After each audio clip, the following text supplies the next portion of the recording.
Welcome to the AEC Groundbreaking Growth Podcast. Hosted by Stambaugh Ness.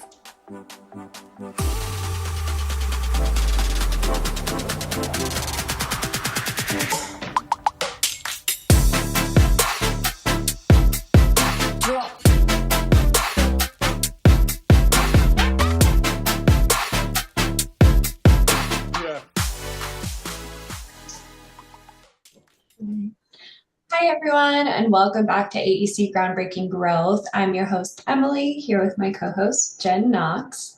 And today we're going to be diving deep into the world of personal branding and strategic partnerships in the AEC industry. Yes, and we are excited to welcome two experts on building powerful brands in AEC. Please welcome Carey and Lauren from Brand Groupies. Carey is the founder and CEO, and Lauren is partner and president. So Carey, Lauren, welcome. So excited to have you on the podcast. Thank you. We're excited to be here. Great to be here. Thank you. And wanted each of you to kind of walk us through a little bit of your backgrounds, because they're unique, how you found your way to AEC, and really what Brand Groupies does to serve that AEC market. Okay. Well, I'll start. My background is in journalism, and right after college, I got into fashion PR. So worked with global brands like Gucci and Hublot watches, traveled all over, lived in Milan for 3 years. So I was very deep in the fashion industry. And then when I started a family, I said, you know what? Fashion is just, a lot for work-life balance. And so it was a great way to learn, certain skill sets and really an incredible training for attention to detail and very high level, standards, always leading with the face of the brand, the fashion designer. That's what, that's all I knew. And then when I, pivoted and started Brand Groupies in 2015, we were, working with several brands and actually landed in 2017 with an architecture firm in New York, 100-plus-year-old firm, Mancini Duffy, and started working with them handling social media. And then it led to PR and personal branding for the president and a podcast. So long story short, after that, we just fell in love with the AEC industry and realized there was such a need for, forward thinking in the communications realm, I guess, as far as what they were doing compared to other industries. And we were so used to working 2 seasons ahead, thinking, what's next, leading with the faces of the brand, and just saw so much opportunity for more traditional brands in the AEC industry to really stand out by, looking at them with a fashion lens. That was, what I had known. Mm-hmm. That's awesome. I love your story. And Lauren, I know you have kind of been integral in kind of taking Brand Groupies to the next level. Would love to hear your story too. Oh, sure. So I was a communications major and I spent about 20 years working in fashion PR. I actually followed in Carey's footsteps. We met way back when I was in college and she was already in the city. I always admired the way that she really how she had shaped her career. And I spent about 20 years working with global fashion brands like Hermes and Burberry and lots of startup brands. And in 2020, I was fortunate to join Carey. I had a shift away from the fashion world and I was really ready for a new chapter. My pivot into the AEC world may seem kind of random, but I actually grew up in that world. My grandfather owned Evans Asphalt. My mom has owned a woman-owned interior design firm for about 30 years. She still runs it. And my dad's in the industry as well. So it was all around me. And I just was so excited to lock arms with Carey and really dive into this whole new field and apply the training that we had learned from such incredible global brands about how to, build and shape the story and the reputation of brands, how to protect them through strategic PR. And then we really found such magic in combining our PR and social media. So really, landing great press placements, but then what do you do with it? It's such a fleeting news cycle. So if you don't maximize those press hits on social and pulse them out consistently, I think you're missing out on the full value of the combination. And then podcasting has become a huge service for us over the years, both having our clients' executives increase their visibility by guesting on podcasts. And then we also manage podcasts from A to Z. We do everything to make it really easy for C-suites to manage and grow their brands by through a podcast. And really, we see that as a marketing leg. Yeah. That's awesome. I too was a communications major. Yeah. So you talked a little bit about, your journey and what drew you to AEC space. But as you also mentioned, the AEC space is historically a little bit slower to adopt this forward thinking, especially when it comes to traditional marketing or innovative ways to market, right? The way that we would think of it as communications majors and people that have kind of learned what marketing and PR and communications are. So when you're looking at that, can you share with us maybe a moment throughout growing this business when you realized the power of personal branding in the AEC space? Was there a certain moment in the beginning that just really stuck out to you? An idea. One of our clients said, everywhere I go, people know me. They talk about, what we posted. They talk about my podcast. I'm on the golf course. I walk into meetings. People say, I listen to your podcast.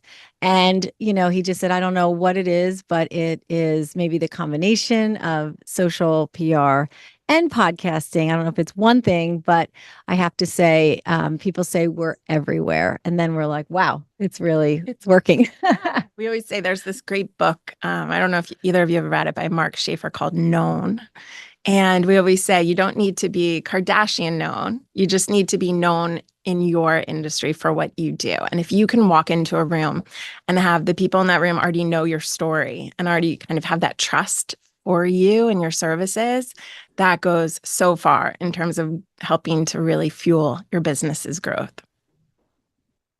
Yeah, and the thing I love about AEC is that it's so relationship based. Mm-hmm. And to your point, it's how do you ensure that you're putting your best brand out there, and that it's reaching a wide audience, because even if you are serving a smaller geographic footprint, you never know where your clients may come from next. Mm-hmm. And kind of as we, broaden that reach and whatnot, having that reputation, that brand expand beyond our, just small region and maybe a little bit further down the coast or whatnot, can be so important for growth and for strategy for organizations.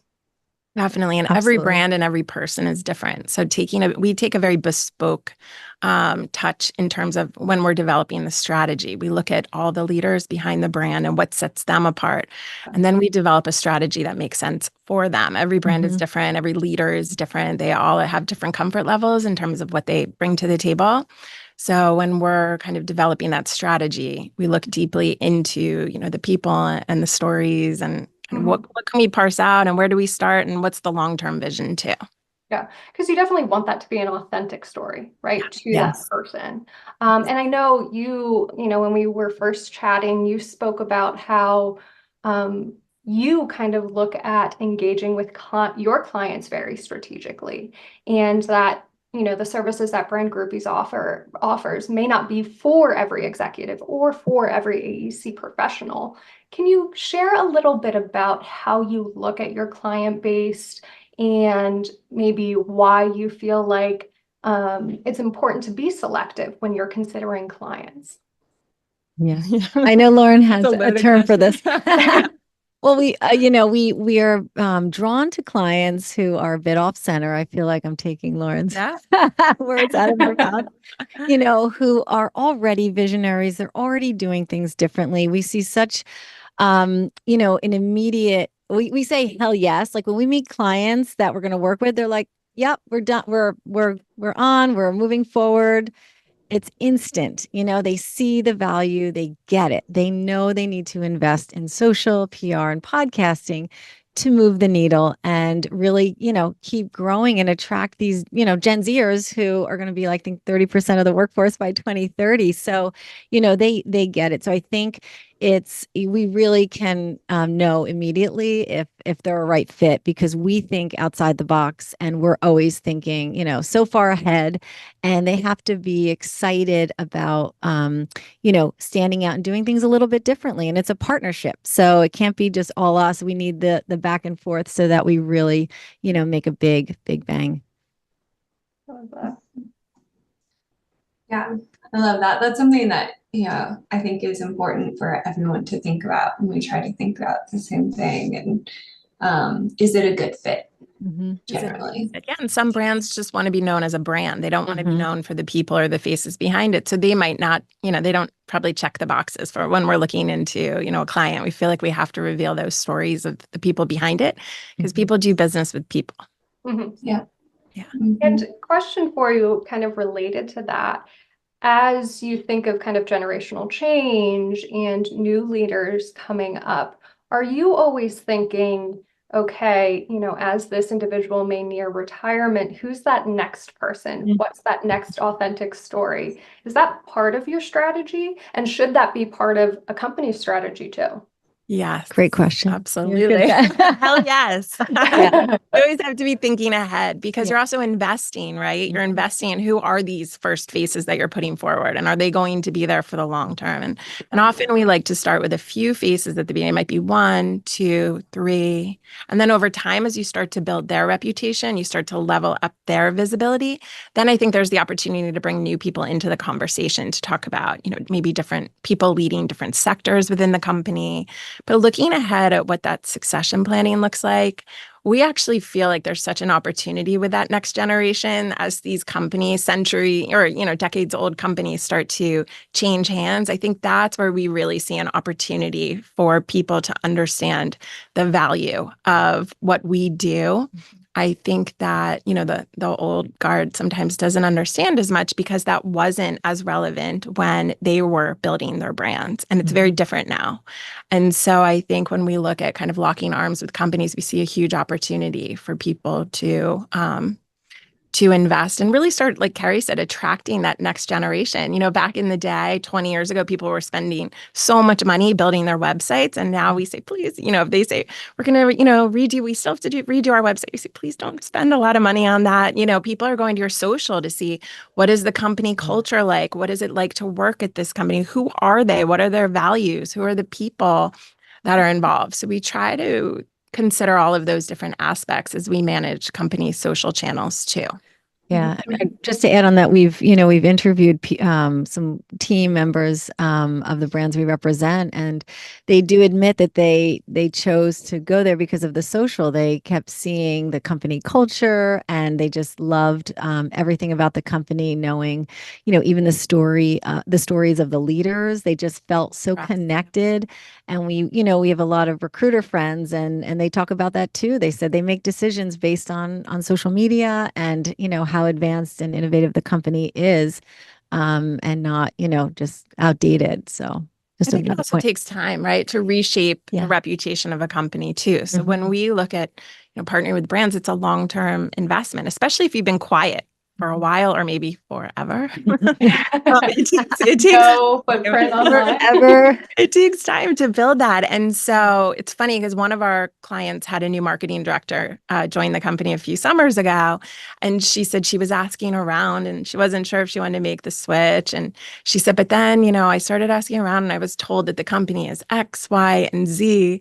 We're like, yes, those are all the messages we've been putting out for years. You checked all the boxes. People, it's sinking in, People's attention spans are so short these days. So you really need to kind of reiterate it over and over again. Who you are, what are your sectors? How has your company evolved? That focused messaging too. Like, what are the values? And let's get that out there specifically. Yeah. So you mentioned in one of our earlier conversations that in AEC, what is considered a traditional marketing role, which is a lot of proposals, is maybe more of like business development in some other industries. And there isn't much in the way of marketing activities, kind of like we were just talking about, as far as PR, social media, podcasting. Those are very much the forward-thinking direction. So can you share some of your insights on the benefits of spending resources? Because I think a lot of companies are hesitant on spending those resources. Can you share a little bit about the benefits of spending the resources in those areas? Yeah, it's so interesting because we have a podcast, and that's a question we ask to AEC buzzmakers. How is your marketing department set up? What are you outsourcing? Who's doing your social? We love to say Sally in accounting is doing the social. We started making a list of like the feedback we received. Like one had a construction worker doing it. One was, a part-time admin, so we had a whole list. But so I think we definitely think that what we do can only, complement and enhance the existing marketing team. With our 45 plus years experience, we come in as really an extension of their team. So we'll be in the same meetings as the C-suite and the marketing director. So we are, our team can be trusted to just take it and run, and we can fill in those gaps. So, some people might say, you know what, we have everything taken care of in-house. We'd love for you to do a podcast media tour with our C-suite. That way you can get them on all of the industry podcasts. You can get that amazing content. And then we provide them with social clips. And it's particular because a lot of people might use AI to pick out the messaging, but we really comb through it. We make sure that we are on brand. The messaging is very consistent with what the marketing director, is putting out there in their new business proposals to make sure that it's, 360-degree branding. But for example, we found different ways that we can customize our services to really, complement whatever, program or internal setup that the marketing team has. So even to move the needle, keep moving it up and up. Yeah, I think that's an important part of what we do. We can come in and kind of fill in gaps for every single marketing department. It feels like in the AEC industry is different, right? They have different needs. I always say this, but I feel like in fashion, they would pay us before, like the PR firm, before they would pay their rent. They knew the value of putting their story out there and moving the needle. It was so important to them to tell their story to the press, and now these days, social media. So I think that there's lots of different opportunities to partner, and sometimes starting small is a great way to kind of get our foot in the door and understand if it's a good fit for both sides of the client and then us, and we can grow from there. That's actually our favorite way to partner with companies. Yeah. And I think it's so important for firms to realize that, right? You were telling that story about the fashion industry.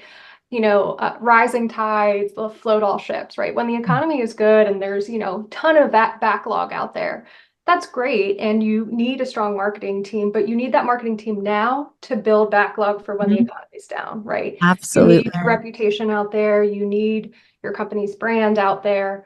So it is a strategic investment and an important investment. And I think some smaller firms may not understand that right away. But when you get in and start working with them, I know, Emily, you've worked with a few small firms here that they've just seen such amazing growth in being able to recruit individuals and whatnot, with just a small investment, even in kind of that employer brand and personal brand as well. Very good point. Yeah, we've seen some really good results from our efforts with a couple of clients, just like you were talking about, working on who are you as a firm, and who are you trying to recruit going forward? Who do you want to come work for you? And really just being specific in that messaging. And that's something that I think a lot of firms aren't thinking about on their own, which creates the need for consultants with a lot of experience that do think that way, that do bring that perspective. Yeah. And, companies evolve and shift and change so much too, right? So year over year, There's so much to be told as your company is evolving. Maybe you want a new project, it's in a different sector. Maybe you acquired a company and now all of a sudden you work in these 3 new sectors, or maybe you've opened an office on the West Coast and you want to start to be known out there. And so year over year, I think the reason we partner with our clients and they tend to stay with us for years and years on end is because there's always new news to share. So we're always reevaluating what are the priorities as we head into this year, and really trying to pulse those messages out in a strategic way so that you start to become known. A lot of the new business meetings we have, I feel like that's something that people are, frustrated about or looking to change, is we used to do this and now we do this, or we're only known, here in this state, but we actually do work across the nation and we'd like to get the word out about that. Or maybe we're only known for a certain sector. And so, that's something that we lock arms with our clients on to really help move the needle so that they start to become known for who they are today, because that's constantly shifting and evolving. Mm-hmm. And I would think, right, that kind of mini executive podcast tour that you were talking about, right, if you're getting into a new sector, a lot of, let's say, higher ed or healthcare, there are industry organizations within those categories that have podcasts now even, right? So leveraging a firm like yourself and being able to connect then with those new kind of market sectors that you serve, I think has to be a great way to kind of get the word out. It is. We've seen so much opportunity, with the podcast media tour. A busy executive can do a few interviews a month for, 20, 30 minutes of their time. And the amount of content that we can help to create from that very minimal, we call it like a low lift, right? Get on, talk about what you do, why you're doing it, and why you do it better than the rest. And then if you pulse that out strategically, it's content that you can use for a long time. So we post it immediately and then we'll pulse it out, but you can go back and recycle that content in 6 months, 9 months, a year from now, and continue to reiterate what you're up to. And you're also meeting, we always say in this industry, it's not the Joe Rogans and Tim Ferrisses of the world. They're not doing this as a full-time job, right? This is a side hustle and they have another job. So just the relationship, as you spoke to before, it's such a relationship-driven business. So then building in a really authentic way, a C-suite builds a relationship through this conversation with the hosts. They then get to learn in an authentic way about what they do. And then they might have an opportunity to partner with them on new business or refer them business, or perhaps, they ask them to be on a panel or keynote at something. We've seen the incredible power of one podcast interview leading to so many more opportunities beyond just increasing your visibility. Yeah. I love that. And thought leadership, right, is so important in business. So, well, Carey and Lauren, we so appreciate you being on the podcast. This personal brand that emerging leader, right, our kind of audience is emerging leaders. And when they're thinking about kind of how they engage in the industry, the brand they're building for themselves, what kind of is one golden nugget they can take away? What would you recommend them doing if they're thinking about kind of really upping their game in their personal brand? What's a small first step that they can take? I think, even if they start posting on LinkedIn, even once a week, even if they believe strongly in a topic in their industry, something they can talk to that they're passionate about, if they find articles on that, share it and give some, give some tips. If they're not sure about what to post, they could also do outbound content, comment on industry leaders' posts. And sometimes those comments can really go far because you're, being seen by, all of their followers. So that's something that's been emerging, the engagement where you could spend, 20 minutes a day just commenting on major people in your industry just to get out there. And then people will look at your page and connect and things like that. So, but I think, just small steps on LinkedIn can start to build. And again, I think this year, the number is only 5% of people on LinkedIn are posting. So if you're one of those, it's all about consistency. So just one post a week. We say, well, I have to get back onto it too, but definitely think that could help. Yeah, I think another thing is joining industry networking groups too, to expand your network. I think when you're starting out in this industry, there's so many great groups, and I think it's picking and choosing. You try one out and see where that leads. But there's so many great opportunities just to increase your network by mixing and mingling with others in the industry. There's so much to be learned from your peers, kind of at the same level. And then I also think by, finding some mentors too, from whether it be within your company or other companies. Great insight. That is some great advice and really resonant as the next generation leader, and something that goes a long way. So thank you both so much, Lauren and Carey, for joining us today. We thoroughly enjoyed our conversation with you, as always. And to everyone listening, thank you so much for joining us, and please join us next time. Thank you. Thank you for having us.